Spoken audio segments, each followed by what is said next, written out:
আমাদের পেটের আতিথ্যতে আছে, আমরা সাধারণ শ্রমিক, আমাদের শ্রমিকের পেটের আতিথ্যতে আছে এবং আমরা জনস্বার্থে কাজ করি। এই জনস্বার্থে কাজ করা মানে এই না যে আমাদের কাছে কেউ সাদা চাইবে, আমাদেরকে এই শহর থেকে তাড়িয়ে দেবে, এটা আমরা মানি না। আমরা চাচ্ছি আমরা যাতে সুন্দরভাবে এখানে চলতে পারি। আমাদের এই 50 বছর আগের স্ট্যান্ড থ্রি হুইলার স্ট্যান্ড, এই স্ট্যান্ডে আমাদের একটা টাকা চাঁদা ওঠে না কোনো, আমরা নিজেরাই এলাকার লোকজন গাড়ি চালাই। আমরা চাই সুষ্ঠুভাবে যেন গাড়ি চালাইতে পারি। এই বিচার দাবি করি। আশিকের অপসারণ চাই আমরা বরিশাল থেকে, আমরা বরিশাল থেকে এই টিআই আশিককে অপসারণ চাই।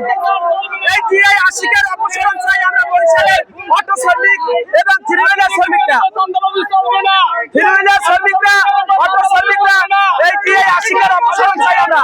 সে আমাদের কোনো কথা মানে না, আমাদের গরিবের পেটে লাথি দেয়,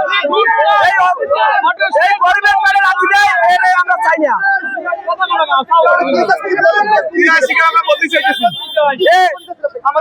এরা আমাদের পেটে লাথি দিতেছে, এরা আমাদের পেটে লাথি দিতেছে।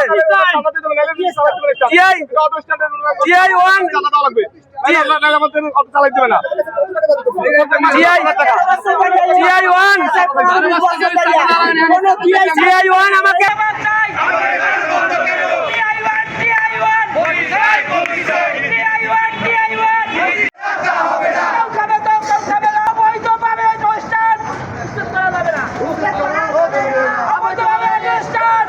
এই অটো শ্রমিকরা একটু বিক্ষোভ করছিল, আমি দেখলাম যে এখানে অনেক লোকজন জড়ো হয়েছে, আমরা আসলাম, তাদের সাথে কথা বললাম, তাদের দাবি দেওয়ার কথা আমরা শুনলাম, সিনিয়র স্যারদের সাথে এই বিষয়ে কথা বলবো।